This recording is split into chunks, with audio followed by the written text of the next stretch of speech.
Hello everyone, welcome to grammar centre. मी Pragati. Subjunctive mood किंवा unreal past म्हणजे नक्की काय, याबद्दल आज आपल्या लेक्चरमध्ये आपण डिस्कशन केलेलं असणार आहे. जे काही रूल्स असतात ते सगळे आपण अभ्यासूयात. व्यवस्थित एक्झाम्पल्सच्या माध्यमातून सगळ्या गोष्टींबद्दल चर्चा केलेली असेल आणि एक्स्ट्रा पॉईंटसुद्धा तुम्हाला या लेक्चरमध्ये नक्कीच बघायला मिळतील.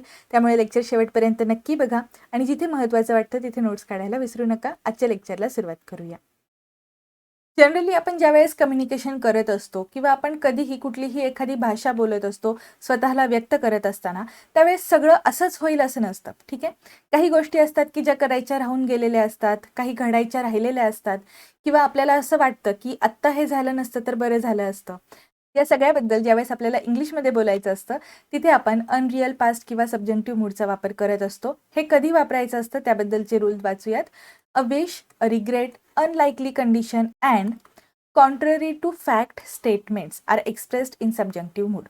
एखादी इच्छा जी अपुरी आहे, एखादं रिग्रेट म्हणजेच काय, असं झालं असतं तर किंवा असं झालं नसतं तर, जे काही असेल, एखाद्या कुठल्या तरी गोष्टीचा पश्चाताप असेल ते, किंवा अनलाइकली कंडिशन म्हणजे काय, ती गोष्ट कधीच घडू शकत नाही याबद्दल असेल, किंवा मग कॉन्ट्ररी टू फॅक्ट स्टेटमेंट म्हणजे असं दिसत आहे पण ती गोष्ट रियालिटीमध्ये वेगळीच काहीतरी आहे, म्हणजे दिसतं तसं नसतं म्हणतो ना आपण, सेम त्याच पद्धतीने.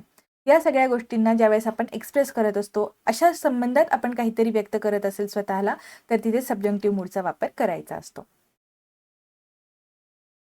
सबजंक्टिव्ह मूडमध्ये जरी आपण प्रेझेंट सिच्युएशनबद्दल बोलत असेल तरीही आपल्याला वॉज किंवा वर सारखे शब्द वापरता येतात, पण शक्यतो वरचा वापर करणं जास्त योग्य असतं. ठीक आहे, वर हा शब्द मग तुम्ही कुठलाही करता असेल, जरी ही, शी, इट असे सिंग्युलर करते जरी बघितलेत तरीही तुम्हाला पुढे वर शब्द वापरता येऊ शकतो. ठीक आहे, सबजंक्टिव्ह मूड जर आपल्याला रिग्रेट किंवा विश व्यक्त करण्यासाठी वापरायचा असेल आणि ती जर प्रेझेंट सिच्युएशन असेल, म्हणजेच काय, बोलत असताना आपण एखादी गोष्ट रिग्रेट किंवा विशच्या माध्यमातून बोलणार असेल, तर त्या वाक्यरचना आपल्याला कशा करायच्या आहेत ते बघूयात.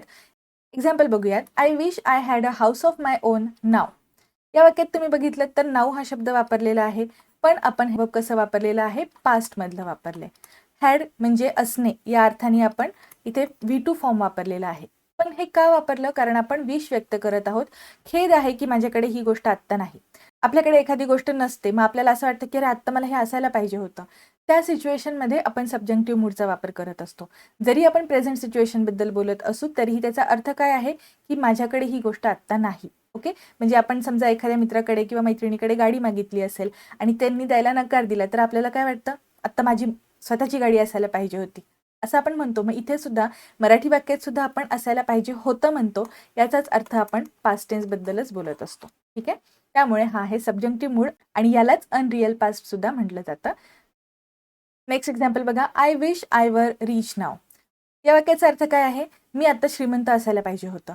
इथे सुद्धा आपण म्हणत असताना ही गोष्ट अशी झाली असती आधीच तर बरं झालं असतं असं म्हणतो, त्यामुळेच हा आहे अनरिअल पास्ट. ओके, इथे त्यांनी याचं मिनिंग दिलेलं आहे, I am sorry I am not rich. म्हणजे आपण इथे कोणाला सॉरी म्हणत नाहीये, मला खेद आहे की मी आत्ता रिच नाहीये, मी श्रीमंत नाहीये, या अर्थाने हा सॉरी शब्द वापरलेला आहे. इथे कोणी कोणाला सॉरी म्हणत नाहीये. ओके, इथे आपण या वाक्यात जे आय विश वापरलेलं आहे ते ॲक्च्युली वुड दॅट किंवा आय वुड इफ ओनली या अर्थाने सुद्धा आपण वापरू शकतो. नेक्स्ट बघूयात आता आपण, एखादी अनलाइकली कंडिशन जर आपल्याला सांगायची असेल तर त्याबद्दल कशा पद्धतीने वाक्यरचना करायच्या असतात. इथे आता या ज्या काही कंडिशन्स दिलेल्या आहेत या सगळ्या कंडिशन्सचा अभ्यास आपण कंडिशनल सेंटेन्सेसच्या टॉपिकमध्ये ऑलरेडी डिटेलमध्ये बघितलेला आहे. तिथे आपण MPSC मध्ये जे काही आतापर्यंत प्रश्न आलेले आहेत, साधारण गेल्या 5-6 वर्षांमध्ये जे काही प्रश्न आलेले आहेत त्यांचं डिटेलमध्ये आपण ॲनालिसिस केलेलं आहे. त्या सगळ्या प्रश्नांच्या इथे कंडिशनल सेंटेन्सेस नक्की काय असतात, त्यांचे प्रकार काय असतात, याबद्दल डिटेल एक्सप्लेनेशन दिलेलं आहे. ती जी सिरीज आहे टॉपिक वाईज PYQ सिरीजमध्ये तुम्हाला त्या सगळ्या लेक्चर्सच्या लिंक मिळतील. डिस्क्रिप्शन बॉक्समध्ये सुद्धा मी ती लिंक प्रोव्हाइड करत आहे. हे लेक्चर झाल्यानंतर ते सुद्धा लेक्चर नक्की बघा, म्हणजे तुमच्या या सबजंक्टिव्ह मूडबद्दलच्या ज्या काही शंका आहेत त्या सगळ्या क्लिअर होतील. अनलाइकली कंडिशन म्हणजे काय, इम्प्रोबेबल कंडिशन म्हणजे असं कदाचित होऊच शकत नाही या अर्थाने. If I had a house I would not hire yours. जर माझ्याकडे स्वतःचं घर असलं असतं तर मी तुझं घेतलंच नसतं. या ठिकाणी आपण काय म्हणत आहोत की हे असं नाहीये, असं होऊ शकत नाही, म्हणून पुढची गोष्ट घडलेली आहे. ओके, त्यामुळे ही आहे अनलाइकली कंडिशन. इथे जो आपण कंडिशनल सेंटेन्सेसच्या बाबतीतला सगळ्यात महत्त्वाचा रूल असतो व्हर्ब्सच्या बाबतीतला, तो फोकस करूयात. इफच्या सेंटेन्समध्ये आपण हॅडचा वापर केलेला आहे, पण हे हॅड आपण कशा पद्धतीने वापरलेलं आहे, सिंपल पास्ट टेन्समध्ये. ठीक आहे, त्यामुळे पुढे आपण वूड नंतर V1 चा वापर केलेला आहे. ओके, पण जर इथे आपण परफेक्ट पास्ट टेन्स वापरला असता तर पुढे आपल्याला वूड नंतर किंवा वूड, शुड, कुड, माइट या शब्दांनंतर हॅवचा पण वापर करावा लागेल, आणि जर आपण वाक्यात हॅव वापरतोय तर आपल्याला व्हर्बच्या थर्ड फॉर्मचा सुद्धा वापर करावा लागतो. ओके, अशा पद्धतीने या रचना असायला पाहिजेत. कंडिशनल सेंटेन्सेसचे सगळे प्रकार आपण एकदम बेसिक पासून बघितलेले आहेत. सगळ्या बेसिक कन्सेप्ट्स तुमच्या त्या ठिकाणी क्लिअर होतील. एकदा ते लेक्चर नक्की बघा. 4 पार्ट्स आहेत त्या PYQ सिरीजमध्ये या टॉपिकवरचे. ते सगळे पार्ट्स एकदा बघा. आता आपण नेक्स्ट एक्झाम्पल बघूयात. इफ आय वर a teacher I would help you. जर मी शिक्षक असते तर मी तुला मदत केली असती. म्हणजेच या ठिकाणी मी शिक्षक नाहीये, यामुळे आपण आय या कर्त्यानंतर जे काही एम किंवा वॉज अशा पद्धतीचे शब्द किंवा शाल वापरायचे असतं, या कुठल्याही हेल्पिंग वर्बच्या ऐवजी आपण इथे वरचा वापर केलेला आहे आणि जे योग्य असेल. ठीक आहे, यात कुठलीही चूक झालेली नाही. जनरली एक लक्षात ठेवायचं, I, we, you, he, she, it, they किंवा कुठलंही सिंग्युलर प्लुरल नाउन असेल तिथे जर आपण सबजंक्टिव्ह मूडमधलं अनलाइकली कंडिशन म्हणजे काय, असं अशक्य आहे किंवा असं घडत नाहीये या अर्थाने आपण बोलत असेल तर कुठलाही करता येऊ देत तिथे आपल्याला वर हेच हेल्पिंग वर्ब वापरायचं आहे. ओके, नेक्स्ट एक्झाम्पल बघूयात आता. ॲज इफ किंवा ॲज दोची वाक्य. इथे काय असणार आहे, जी सांगितलेली गोष्ट आहे ती फॅक्ट नाहीये, म्हणजे फॅक्ट काहीतरी वेगळीच आहे पण दिसताना तसं दिसतंय किंवा कोणीतरी वागताना तशा पद्धतीने वागतंय, अशा अर्थाने ही वाक्य असतात. एक्झाम्पल्स बघूयात आपण. She behaves as if she were the लँडलेडी, किंवा मग ही बिहेव्स. ओके, या ठिकाणी आपण बिहेव्ड असं घेऊयात, पास्ट टेन्स घेऊयात. As if he were the CEO of the company.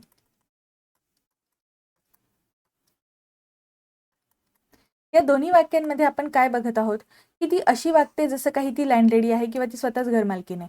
तर तसं आहे का, नाही. मग फॅक्ट काहीतरी वेगळी आहे. त्यामुळे हे एक्झाम्पल आपल्याला काय दाखवतं, सबजंक्टिव्ह मूड. यालाच आपण ॲज इफ किंवा ॲज दोची वाक्य आहेत असं सुद्धा लक्षात ठेवलं होतं. या एक्झाम्पलमध्ये मी इथे मुद्दाम पास्ट टेन्स वापरले आहे, कारण प्रेझेंट टेन्स असू देत किंवा पास्ट टेन्स असू देत, आपल्याला ती गोष्ट फॅक्टशी रिलेटेड नाही असं सांगायचं असेल तर त्या ठिकाणी आपण वर हे हेल्पिंग वर्ब वापरतो, मग करता कुठलाही असेल तरीही. He behaved as if he were the CEO of the company, म्हणजे तो असा वागला जसं काही तो CEOच होता. मग तो होता का, नाही. ठीक आहे, असं तुम्हाला क्लिअरली कळत असतं जेव्हा आपण वाक्य वाचतो. त्यामुळे वाक्य पूर्ण वाचण्याचे कष्ट नक्की घ्या. परीक्षेमध्ये आपल्याला त्याची गरज 101% पडतच असते. फक्त तुम्ही कुठला तरी एकच शब्द बघितला आणि त्यानंतर लगेचच काहीतरी ट्रिक्स आठवणार, मग तुम्ही आन्सर मार्क करणार, अशी घाईगडबड करू नका. परीक्षेत व्यवस्थित पूर्ण वाक्य वाचायचं, पूर्ण एक्झाम्पल्स वाचायचे आणि मगच तुमचं फायनल आन्सर सबमिट करायचं. ओके, आता आपण एक खूप इम्पॉर्टंट रूल बघणार आहोत. इट इज हाय टाईम या फ्रेज नंतर आपल्याला नेहमी पास्ट फॉर्म मधले व्हर्ब्स वापरायचे असतात. हे कंपल्सरी लक्षात ठेवा. वाटताना थोडं विचित्र वाटू शकतं, ऐकलेलं नसतं, त्यामुळे आपल्याला हे रूल माहिती नसतात. त्यामुळे ऐकताना वाचताना थोडं कन्फ्युजन होतं की बरोबर आहे की नाही. पण एक नेहमी लक्षात ठेवायचं, इट इज हाय टाईम या शब्दांनी या फ्रेजनी जर वाक्याची सुरुवात होत असेल तर तिथे कंपल्सरी पास्ट टेन्स मधलंच पुढचं व्हर्ब आलं पाहिजे. ओके, एक्झाम्पल बघा. It is high time you did something now. जरी आपण आत्ताबद्दल बोलत असू, म्हणजे प्रेझेंट टेन्स असेल, तरीही इथे शब्द कसा वापरलाय आपण, पास्ट टेन्स मधला. आता खूप झालं, तू काहीतरी करायला पाहिजे होतं, म्हणजेच काय, करायला पाहिजे होतं असं आपण म्हटलेलं आहे, म्हणून या ठिकाणी पास्ट फॉर्म वापरला गेला. ओके, इथे आपण काय म्हणतोय, शुड या सेन्स म्हणजे तू पाहिजे, करायला पाहिजे होतंस किंवा तू असं केलं पाहिजे. जिथे आपण सूचना देत असतो एखाद्याला किंवा एखाद्याला आपण सजेशन करत असतो, अशा वाक्यांमध्ये आपण शक्यतो शुडचा वापर करतो. आणि त्या सेन्समध्ये इट इज हाय टाईम ही फ्रेज जर आपण वापरली असेल तर तिथे पास्ट फॉर्म मधलं व्हर्ब येणार. ओके, नेक्स्ट रूल बघूयात. वुड रॅदर किंवा हॅड रॅदरच्या सेंटेन्सेसमध्ये जर नंतर क्लॉज येणार असेल तर तो क्लॉज आपण सबजंक्टिव्ह मूडमध्ये लिहितो. ओके, आणि इतर केसेसमध्ये आपण डायरेक्ट इन्फिनिटिव्हचा वापर केलेला असतो. डायरेक्ट इन्फिनिटिव्ह म्हणजे काय, टू शिवाय वापरलेलं V1. ओके, याला म्हणायचं असतं डायरेक्ट इन्फिनिटिव्ह. टूचा वापर आपण त्या वाक्यात करत नाही, त्या शब्दामध्ये करत नाही. इन्फिनिटिव्ह बद्दल जे काही नॉन फायनाईट वर्ब्स आहेत त्या चॅप्टरमध्ये आपण डिटेलमध्ये डिस्कशन केलेलं आहे. त्याचे सगळे फॉर्म्स काय असतात सगळं बघितलेलं आहे आपण. 7th चॅप्टर जो आहे या पुस्तकातला तो सुद्धा डिटेलमध्ये अभ्यासा, त्याची आपल्याला सगळ्या परीक्षांसाठी गरज असते. आता जो आपण रूल बघितला की जर आपण वुड रादर किंवा हॅड रादर वापरला असेल वाक्यामध्ये तर पुढे जो क्लॉज येणार आहे तो आपण एकतर सबजंक्टिव्ह मूडमध्ये लिहितो, नाहीतर मग आपण डायरेक्ट इन्फिनिटिव्हचा वापर करून लिहितो. एक्झाम्पल बघूयात. I would rather you help my brother. या वाक्याचा अर्थ काय आहे? तू माझ्या भावाला मदत केली असती तर बरं झालं असतं. म्हणजे आपण जे बरं झालं असतं म्हणतो ना मराठीत, तिथे आपल्याला वुड रादर किंवा हॅड रादरचा वापर करायचा असतो. ओके. नेक्स्ट एक्झाम्पल बघा. I had rather you stayed with me. या वाक्याचा अर्थ असा आहे की मला वाटत होतं की तू माझ्यासोबत राहशील. मग इथे आपल्याला ॲक्च्युली इन्फिनिटिव्हचा वापर करायचा आहे, त्यामुळे इथे स्टेड हे आपण वापरू शकत नाही. V1 वापरायचं आहे, मात्र ते टू शिवाय वापरणार. पण आपल्याला वुड स्टे अशी वाक्यरचना करावी लागेल. आणि हे जे फर्स्ट सेंटेन्स होतं इथे मात्र आपण हे सबजंक्टिव्ह मूडमध्ये वापरलेलं आहे, म्हणून आपण तिथे पास्ट टेन्सचा वापर केलेला आहे. नेक्स्ट एक्झाम्पल बघा. I would rather go to Mumbai. म्हणजे असं करण्यापेक्षा मी मुंबईला जाईन. या ठिकाणी सुद्धा आपण I would rather to go to Mumbai वापरलंय का? नाही. आपण या ठिकाणी डायरेक्ट इन्फिनिटिव्हचा वापर केलेला आहे. आता सबजंक्टिव्ह मूडच्या बाबतीतला आपला हा शेवटचा नियम आहे तो काय आहे बघूयात. सबजंक्टिव्ह मूड जर आपण पास्ट सिच्युएशन बद्दल आहे असं सांगत असेल तर त्या ठिकाणी आपल्याला पास्ट परफेक्ट टेन्सचा वापर करायचा असतो. पास्ट परफेक्टची रचना कशी असते? हॅड प्लस V3 आपण वाक्यात वापरलेलं असतं. ओके. या कंडिशन बद्दल सुद्धा आपण आपल्या कंडिशनल सेंटेन्सच्या PYQ मध्ये अभ्यास केलेला आहे. सोबतच आपली जी टेन्सची सिरीज आहे यात आपण सगळ्या टेन्सेस बद्दल जे काही स्ट्रक्चर्स असतात, इंग्लिशमध्ये व्यवस्थित वाक्यरचना तुम्हाला करता याव्यात, स्पोकन इंग्लिश सोबतच तुम्हाला एसे रायटिंग, लेटर रायटिंग या ठिकाणी वाक्यरचना तयार करता याव्यात, या हेतूंनी मी टेन्सची सिरीज स्पेशली डिझाईन केलेली आहे. त्यामुळे ते सगळे लेक्चर्स तुम्ही एकदा नक्की बघा. तुम्हाला खूप फायदा होणार आहे या लेक्चर सिरीजचा. त्याची सुद्धा लिंक डिस्क्रिप्शन बॉक्समध्ये दिलेली असेल. आता आपण पास्ट परफेक्ट टेन्स मधली वाक्यरचना कशी असते ते बघितलं. हॅड प्लस V3 चा वाक्यात वापर असतो. एक्झाम्पल बघा.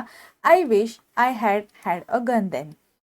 तेव्हा जर माझ्याकडे गन असली असती तर बरं झालं असतं असं आपण म्हणतोय. इथे आपण हॅडचा वापर केलेला आहे. यातलं जे पहिलं हॅड आहे हे हेल्पिंग व्हर्ब आहे आणि हे जे दुसरं हॅड वापरलंय हे आपण टू हॅव म्हणजे असणे या मेन व्हर्ब सारखं वापरलेलं आहे, मात्र ते V3 मध्ये वापरलेलं दिसतं. ओके. ही होती पास्ट सिच्युएशन. पण जर आपल्याला प्रेझेंट टेन्स बद्दल बोलायचं असेल म्हणजे प्रेझेंट सिच्युएशन बद्दल बोलायचं असेल तर तिथे आपण फक्त सबजंक्टिव्ह मूड आहे त्यामुळे पास्ट फॉर्म मध्ये वापरलेलं दिसतं. ओके. जर आपण भूतकाळात तसं घडलं असतं तर असं म्हणत असेल म्हणजे पास्ट सिच्युएशन दाखवणार असेल तर त्या ठिकाणी हॅड प्लस V3 वापरायचं आणि आत्ता बोलत असताना सबजंक्टिव्ह मूड वापरायचा असेल तर तिथे फक्त सिंपल पास्ट वापरायचा. ओके. आता लास्ट एक्झाम्पल बघूयात. I wish I had not met her last year. इथे लास्ट इयर म्हणजे क्लिअरली भूतकाळात ही गोष्ट झालेली आहे हे आपल्याला कळतं. आपण पास्ट सिच्युएशन बद्दलच बोलत आहोत. मग इथे आपण हॅडचा वापर केलेला आहे आणि हे जे मीट या व्हर्बचं V3 वापरलंय हे इथे इम्पॉर्टंट आहे. Okay. I wish I had not met her last year म्हणजे काश मी तिला मागच्या वर्षी भेटलोच नसतो, या अर्थाने हे वाक्य आपण बनवलेलं आहे. सगळ्यात अवघड वाटणारा, सगळ्यात लेंदी असणारा सबजंक्टिव्ह मूड हा टॉपिक आपण व्यवस्थित डिटेलमध्ये अभ्यासलेला आहे. कुठलीही घाई न करता व्यवस्थित सगळ्या एक्झाम्पल्सचा डिटेलमध्ये अनालिसिस आपण करत असतो. त्यामुळे ही लेक्चर सिरीज तुम्हाला सर्व परीक्षांच्या तयारीसाठी खूप युजफुल ठरणार आहे. तुम्ही कोणत्याही स्पर्धा परीक्षेची तयारी करत असाल, SSC, बँकिंग, सरळ सेवा, MPSC, इन्शुरन्स, LIC, कुठल्याही परीक्षेमध्ये तुम्हाला इंग्लिश विषय जिथे कुठे कंपल्सरी असतो त्या सगळ्या परीक्षांमध्ये या सिरीजचा खूप फायदा होणार आहे. सिरियसली ही लेक्चर सिरीज फॉलो करा, कारण इतक्या दर्जेदार पुस्तकाचं ॲनालिसिस तुम्हाला मराठीतून पहिल्यांदा यूट्यूबवरती अवेलेबल होत आहे. या गोष्टीचा बेनिफिट घ्या. जास्तीत जास्त ही सिरीज तुमच्या फ्रेंड्स फॅमिलीसोबत देखील शेअर करा, त्याने मला देखील सपोर्ट मिळेल. भेटूयात पुढच्या लेक्चरमध्ये. थँक्यू.